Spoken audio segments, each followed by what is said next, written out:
What's up, Cowboy Nation? Welcome back. Establish your pass. I'm Charlie. As most of you know, you see me. Follow me all the places down below. I ain't gonna mention all of them. Sub to me on YouTube. Hit that like and or dislike. Leave a comment. Like I've always said, that helps the algorithm and helps my video get shared on YouTube. So help me out there. You can follow me on Spotify and Apple. I paused because I'm trying to think that I didn't even download my last video there. I have to check that. But anyways, you can follow me there too. Catch the show there. Sorry haven't done one since the curb stomping we took from San Francisco. Anyways, about that one, I got some good views on that, so I appreciate everybody who viewed it. Quite a few comments. I appreciate that. That helps me out a lot. I usually don't check that stuff till the following time I do a video. So if I'm going to do a video for 2 weeks, I'm not a sub watcher or a view watcher. I don't pay attention to that much until I do my next video. So I just noticed that a couple of days ago when I came on here and to do something I came in what I went on YouTube for, but I noticed I had got quite a few views and the comments I saw come in because I was replying to some of them. But yeah, appreciate all that. That helps out a lot. Even had some San Francisco fans in there commenting. Appreciate y'all too. If y'all sub, got a few subs out of it too, so I appreciate that. But anyways, I didn't do one after the San Diego game. No reason why, just time consuming and just didn't do it. Then I did one during the bye week, but not on this channel. I did it with Marcus D. Jones, Bluff City Cowboys. I did it with him for a bye week show. We went over some things. If you ever check that out, go to his YouTube channel, Bluff City Cowboys. Check that out. Sub to him. Leave a comment. He just started doing a show. He's not doing Cowboy Zone anymore. He's going to start doing a podcast or show on YouTube for hashtag DC4L Facebook group. It's got about 140,000 members in there. Real good group. They give a lot of giveaways. In fact, I was just in their chat tonight for his show tonight podcast. It was the first one. Hell, I won a Novacek sign autographed picture. So that was cool. But they do that shit a lot. So go check him out. It's up to him. I've said many times he's the best content creator in Cowboys content world that we have. It's not as popular as some because he doesn't say dumb shit, over the top shit just to get views and just to get subs like some other ones do. But if you want just an analyze of the game and a breakdown of the game and an educated fan to watch, go sub to him. You got him. But anyways, I really wanted to do one after the Rams game. That was a fucking great win. But me and Rika, that's my girlfriend from ones who don't know that, we had a wedding to go to in Abilene. Her niece got married. So we left here Friday, drove 5 hours, went to the wedding Saturday, and then woke up at 5 o'clock in the morning to drive 5 hours back to catch that Cowboys game. So we went and missed the Cowboys game. We was fucking dead tired after the game. She went to bed and slept for 3 hours, took a 3-hour nap. I just had no fucking energy. Even after a great Cowboys win, I was pumped, but I just didn't have the energy to do this. I didn't have the energy to set up and talk and shit like that. So I said, fuck it. But it was a great win. I wish I had more energy that day and I'd done a video. It would have been a good one. But anyways, I'll go over real quick. Great win. Great play calling by Mike McCarthy. I'm going to get in that in a little while, the preview of the Philadelphia game. His best play calling since for the whole fucking year, not since anything. That's the best he did all year. But anyways, let's get on with this show. For the preview, we'll talk about the no trades. Excuse me. I know a lot of fans are pissed off about it, and I get it. You always want to improve your team. You know, you're always looking all year round, off season, fucking during the season before the trade deadline. But it's not always possible. Sometimes trades just don't work out. What I don't want us to do is trade for the sake of trading. Just trade just to say we did. Just to make it look good. Look, we at least tried it, and then give up too much, or it just not a trade that wouldn't make sense. Everybody has their opinion on what we should have traded for. Mine is an O-lineman or a cornerback. The O-line thing, it's hard to find O-lineman. I mean, we want O-line depth. and probably 25 other teams, probably 30 other teams in the NFL want more O-line depth. It's just not a lot of O-linemen in out there. Anybody we would have added anyways would have been just that depth. There was no position I think I can picture us trading for anybody, and they coming in as a starter. All of it was going to be for depth purposes, which is how good to have. And somebody on the O-line gets hurt, like Tyron Smith does all the time. You have depth. You could have traded for somebody, but like I said, it's not always there. There's just a lot of people don't want to trade away their O-linemen. It's just if they have them, if they have 5 good ones, they don't want to trade away any of their backups either. I mean, because they just don't. There's just not a lot of good O-linemen in the NFL right now. Cornerback wise, the kid from Chicago, but I wouldn't really.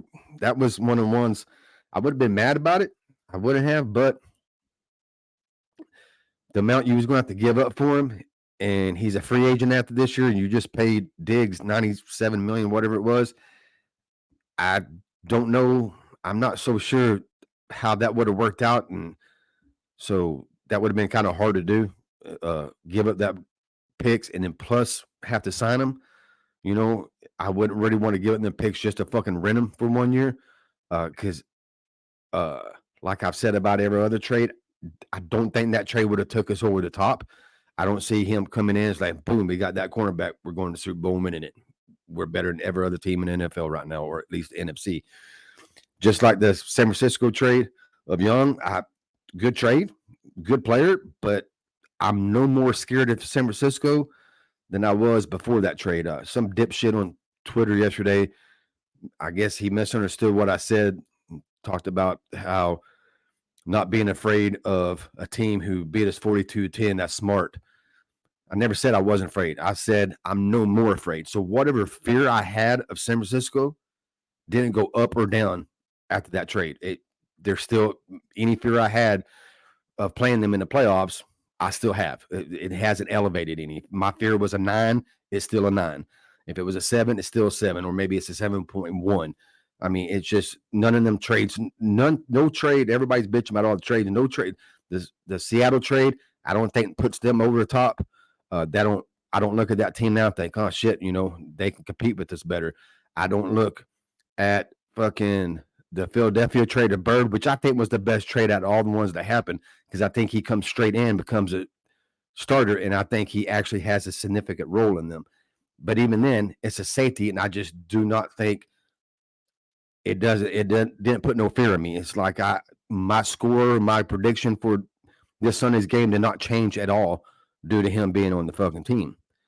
And it would have been the same way with anybody we would have got. It would have been nice to have depth. I would be like, all right, we're a little bit better because we got more depth, but nothing would have. There's 22 starters on the field between offense and defense. There's only one fucking position that I worry about a team improving on that's going to put them over the top, and that's fucking quarterback. Possibly wide receiver, depending on the team. But that's it. But that's it. Quarterback is doing what, like if San Francisco somehow, I know Cousins is hurt, but if Cousins wasn't hurt and they somehow pulled off a trade for Cousins, that would have worried me, because even though y'all think he sucks, he's better than Purdy. He is. We can argue about it in the comments, or you come on the show and we can debate it. People's way too hard on Cousins. He is a better quarterback. That would have worried me a little bit. Because that would have significantly improved their team. But other than that, like I said, if it's not a quarterback, I'm not going to, get all freaky over it. If we get him, I'm not going to get too excited about it. Like I said, it's just going to add depth. But yeah, but like I said, I wouldn't mind. I would have, but I'm not mad that they didn't. It just, like I said, nothing. There was no trades that people about Henry. Fuck Henry, man. Dude has as many carries as Zeke does. All right, his fucking his rushing yards per attempt has gone down over the past 3 years. His total yards per game has gone down over the past 3 years. He's just like any other quarterback at his age with his amount of carries. He's starting to go down a little bit at a time. So no, there was no reason to fucking trade for him either. I'm not even going to discuss it because he's a fucking running back, and I ain't going to spend that much fucking time on that fucking subject. But some people want a receiver. I know when I did that show with Marcus, They was talking about trading for a receiver like Wilson, maybe from Miami. Used to be with us, Cedric. But like I told them, what the fuck are we going to do with? We're already bitching about how we use Cooks. We're already bitching about how we use Lamb, except for the last game. That was fucking good. But we've already been bitching about that. My thing is use the wide receivers you have properly, and we don't have a wide receiver problem. We don't have a wide receiver problem at all. It's how we was using them. So bringing in another fucking wide receiver, what the fuck was that going to do? Another wide receiver that we can throw 2 yards behind the line of scrimmage to and fucking not use properly. So I didn't see no sense in trading for a wide receiver. We have a third round draft pick on the fucking sidelines, not getting no snaps because for some reason they just keep fucking throwing Gallup back out there and not giving him any of his snaps. So I mean, and before this last game, he wasn't even using Cooks, that much. So I don't know what the fuck everybody wanted a wide receiver for. But yeah, but overall, I'm not too upset. I think Cowboy fans sometimes just get into their fucking feelings and they want to trade just to trade. Everybody else in the NFC East traded or in the NFC period that improved their team. So if they did, we had to do it. No, you don't have to do it. Because like I said, none of them fucking players put any of them teams over the top. I don't look at fucking Chase Young on that fucking 49ers now and think, oh shit, how are we going to beat them now? Well, fuck, we've had a hard time beating him anyway. So he's not going to, adding him didn't fucking make me fear anything more. I mean, they're a good fucking team. And with him, yeah, they're, they got an extra pass rusher.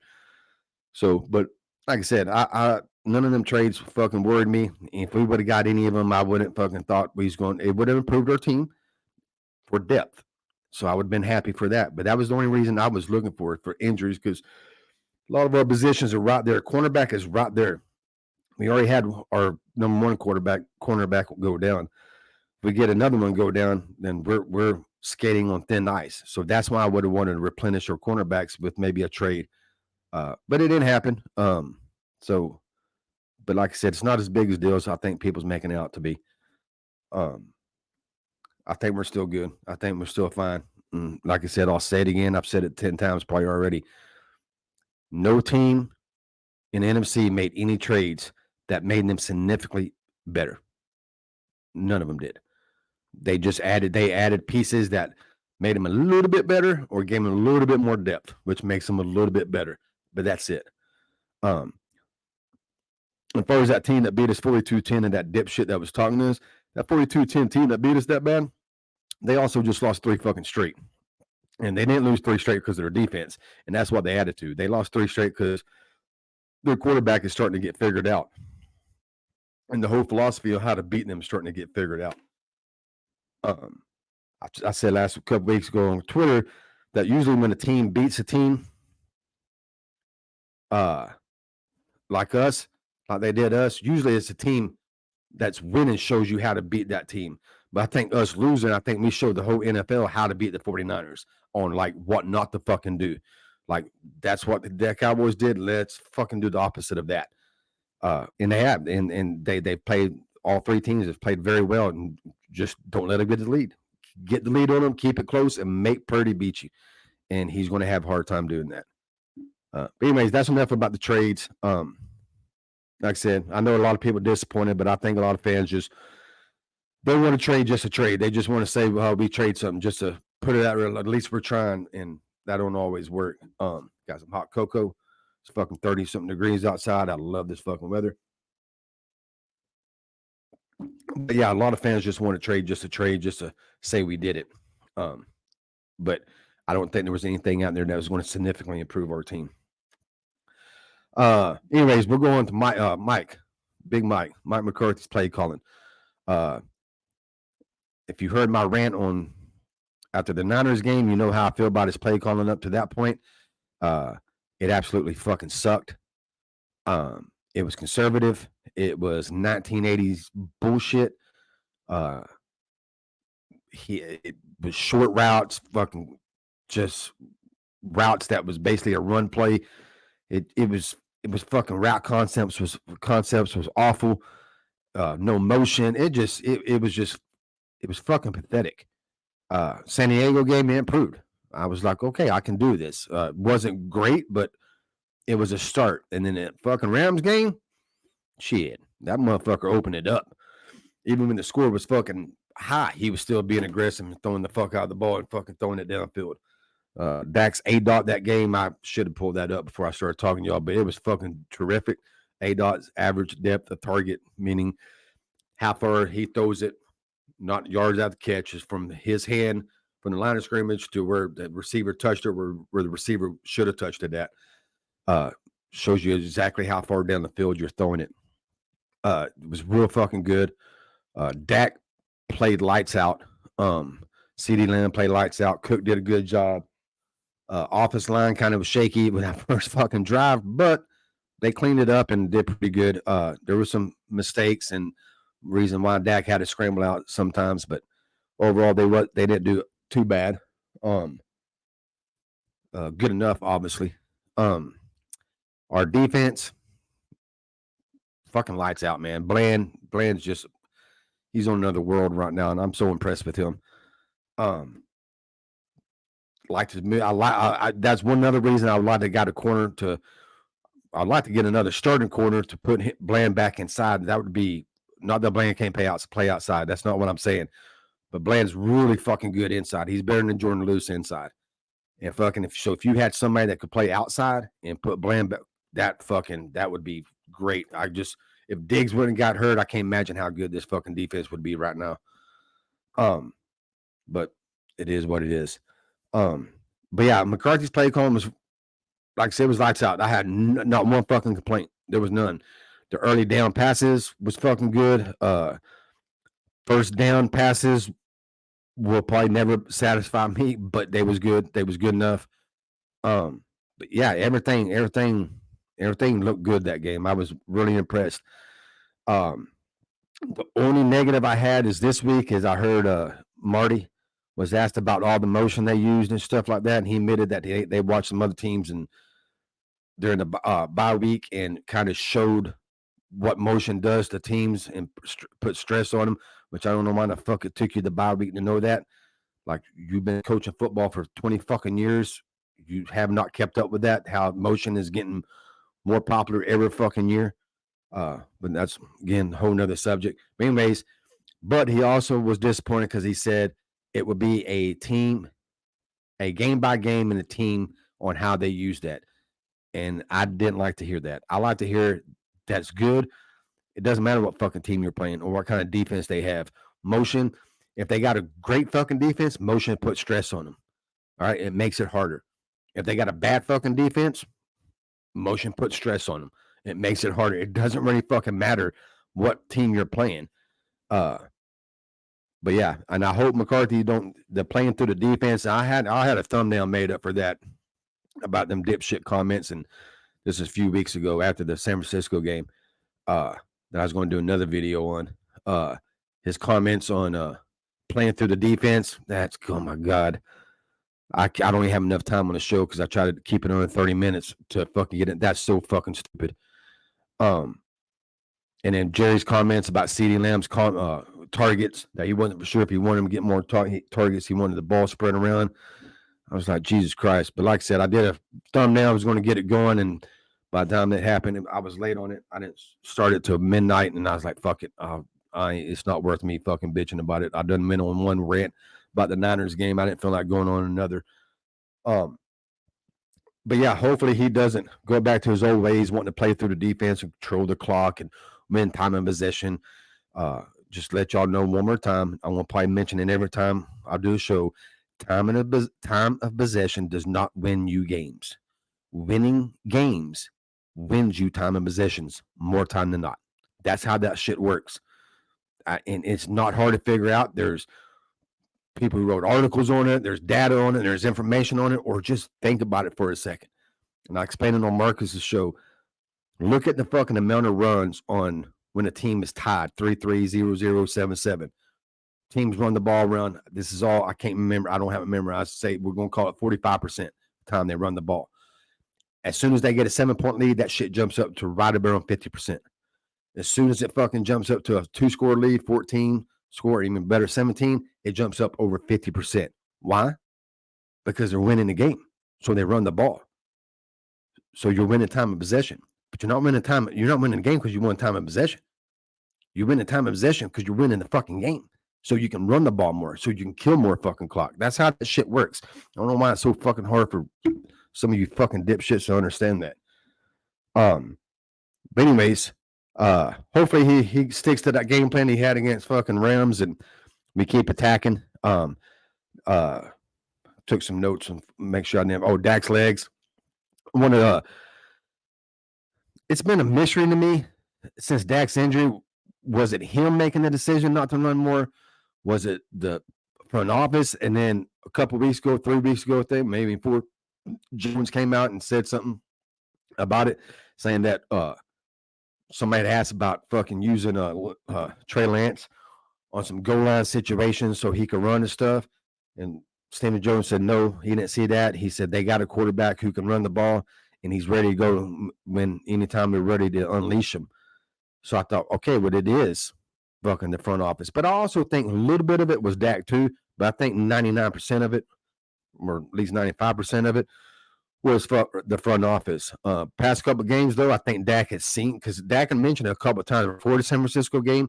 He said something about using his legs more. After the San Francisco game, he said something about using his legs more. And I'm like, well, you fucking say that all the time. And finally, San Diego game, he did it. And in the fucking Rams game, he did it even more.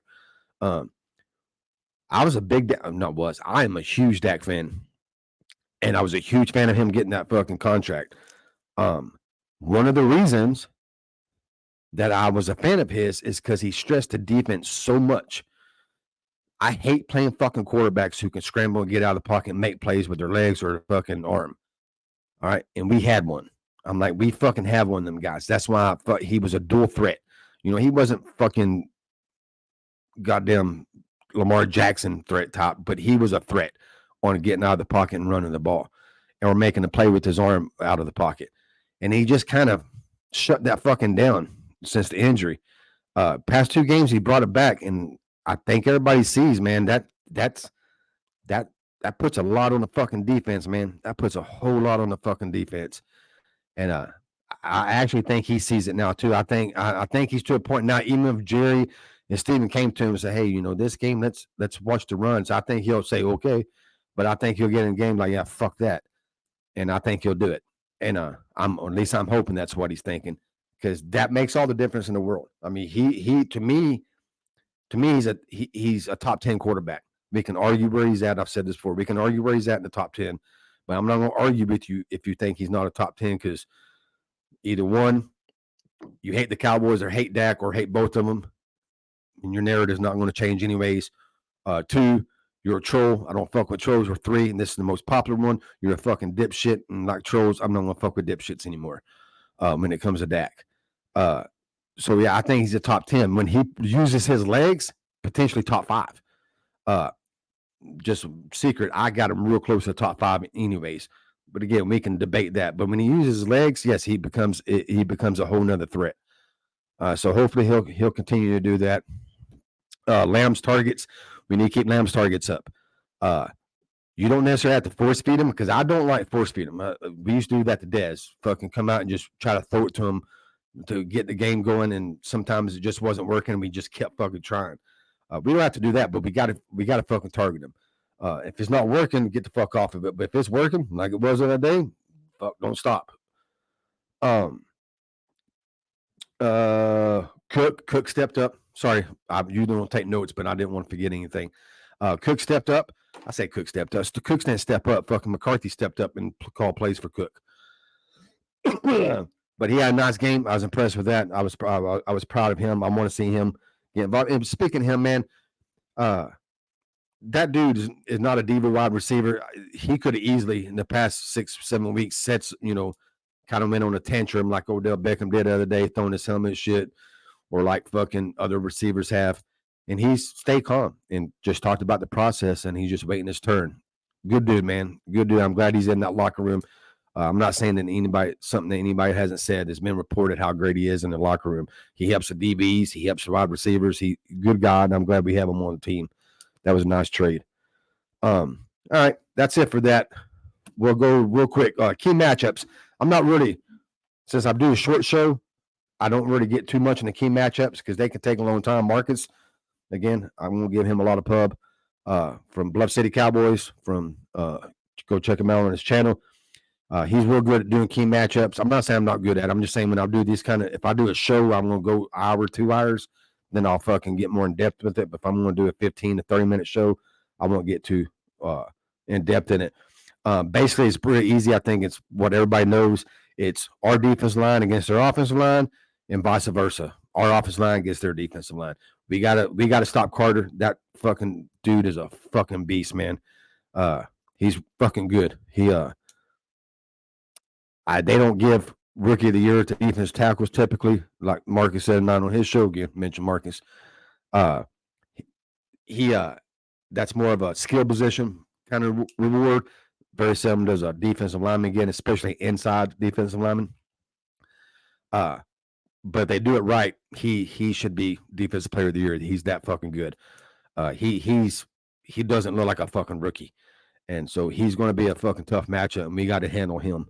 We got 2 guys in the middle, and with Martin and fucking Smith, that I think can be up to the job, but they're going to have their hands full. On the other side of the ball, we got to move fucking Parsons around on the edge, over the center, over the fucking guard, fucking just move. He's a weapon on defense. Just use him. He's going to have a good game. Our defensive backs against their wide receivers is another matchup. It's going to be a little bit tough. I think a lot of that's going to depend on our pass rush. I think we're going to have to get pressure.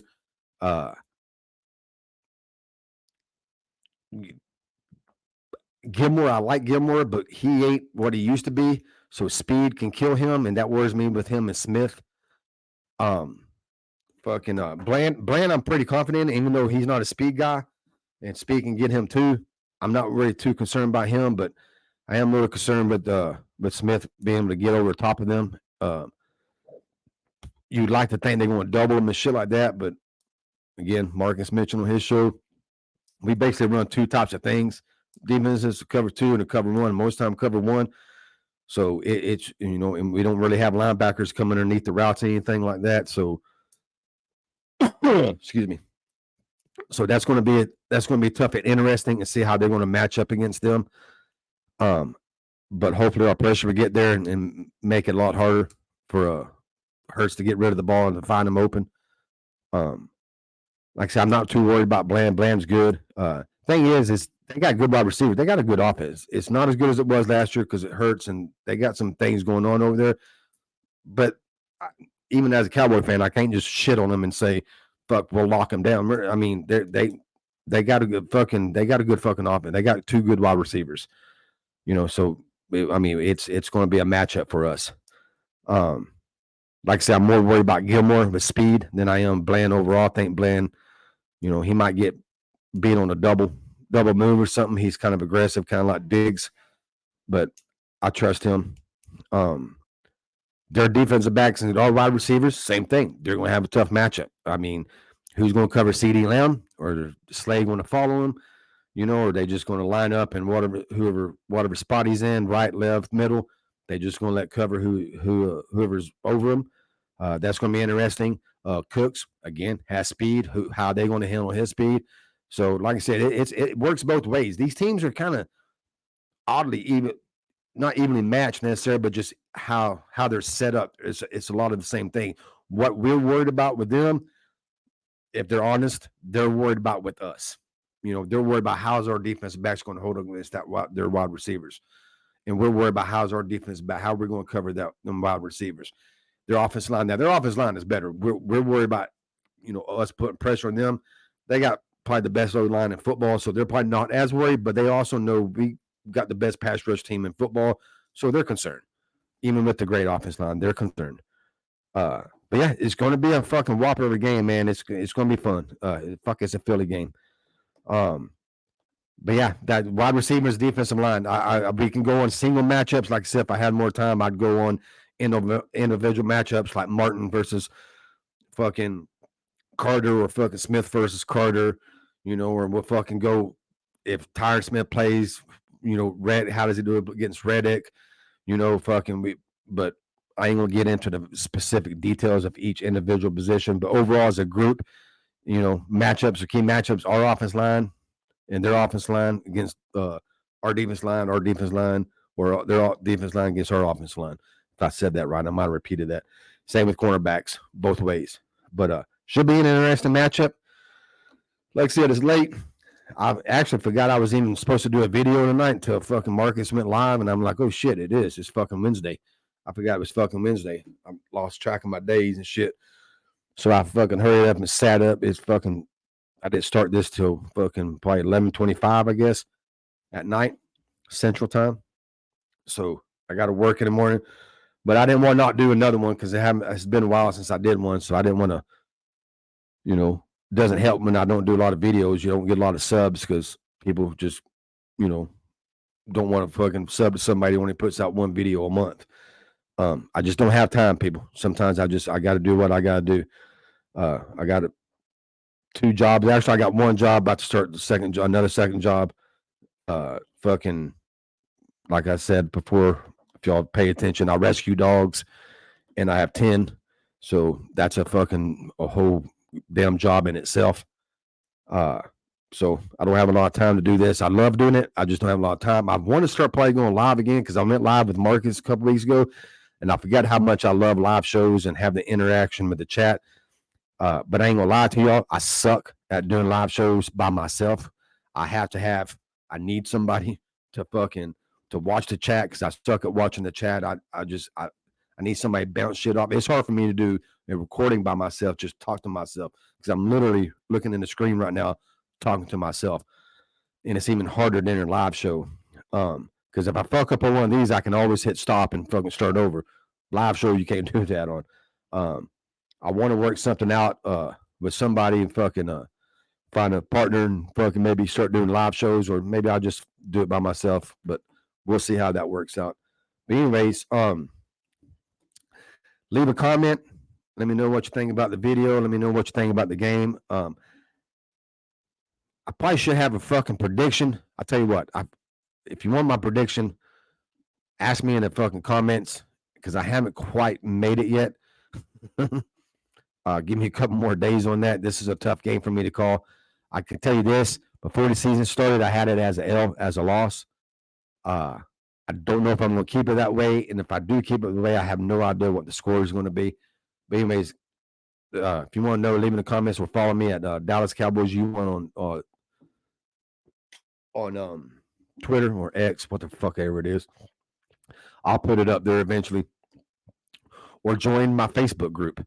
Please join my Facebook group. I know a lot of y'all don't like Facebook, and that's fine. But join it. It's my group. I control who's in there, who's not in there. It's not going to get wild with a bunch of spam. It's not going to get wild with a bunch of dipshit saying stupid shit. I control who comes in and goes out. So join it, and I'll put it. I'll end up putting it in there too. My prediction. But yeah, it's called Dallas Cowboys Chat. So join that. I had one a few years ago. It had 17,000 people. A lot of shit happened. Anyways, I don't have that one anymore. So I started another one because I enjoy the interaction with fans and shit like that. And I post a lot of stats in there and a lot of opinions and shit like that and a lot of news. So go join that. Anyways, that's it, man. Hopefully we get this fucking dub. It'd be a fucking important dub. Anyways, follow me at Dallas Cowboys U1. Follow me at YouTube. Follow me at Spotify and Apple at Establish the Pass. Twitter or X is Dallas Cowboys U1. My Facebook is Dallas Cowboys Chat, the group. Follow me on them places. Keep in touch with me. Like I said, hit like or dislike. Leave a comment. Hit that sub. Actually, I don't sub watch, but I like to get to 1,000 subs. I'm not far off, 140 something off, so I like to get there. If I can get there, I'll probably maybe do more shows and stuff like that. I can't promise anybody anything. I just, like I said, time consuming. This shit's kind of time consuming for me. Now, this right here ain't. This is 34 minutes. I have 34 minutes a week easily. It's all the other shit. It's setting up. It's preparing. It's getting the fucking the thumbnail together. And if I'm going to do a longer show and go live, hour, 2 hours, then I got to prep a lot more. I got to watch film. I got to fucking dive into it and fucking know exactly what I'm breaking down and shit like that. This shit right here in 15, 30-minute videos it's easy because I know enough and I watched enough to know our offensive line against their defensive line, blah, blah. I can do that as a key match. But if I really want to get technical of the wide receivers against cornerbacks, how they fare, their route concepts, shit like that, I got to watch a lot. And that's the shit I ain't got time for. But anyways, y'all have a good one, man. If anybody subs to me, the 49ers, thanks for subbing. I won't talk shit. I mean, I will if you come on my fucking comments and talk shit. I'll talk shit back. But if y'all did sub, any of y'all 49ers fans, I appreciate it. I had one guy say that I was the most realistic Cowboy fan that he knows. Thank you for that. I try to be. I try not to be like these other content creators who fucking just fucking rah-rah all the fucking time and constantly talk shit to Eagle fans. And I don't know. They get on my fucking nerves. But anyways, y'all be good, man. I'll see y'all maybe after the Sunday win, hopefully. Or maybe even after a Sunday loss if I'm really fucking pissed like I was a 49er loss. But either way, I'll see y'all soon, man. Again, go check out Bluff City Cowboys. I got to plug him, man. Dude deserves more subs. He deserves a lot better. He's a good dude. He's fucking great at analyzing the fucking game. Go check him out. Also, go to Facebook group, hashtag DC4L. 140,000, a lot of giveaways. It's a good fucking group. I don't post in there much. I ain't gonna lie. Just because, again, time consuming and I got my own little group, but it's a good group. They control the group real good. They don't allow a lot of dipshits in. So y'all be good, bud. And that comes to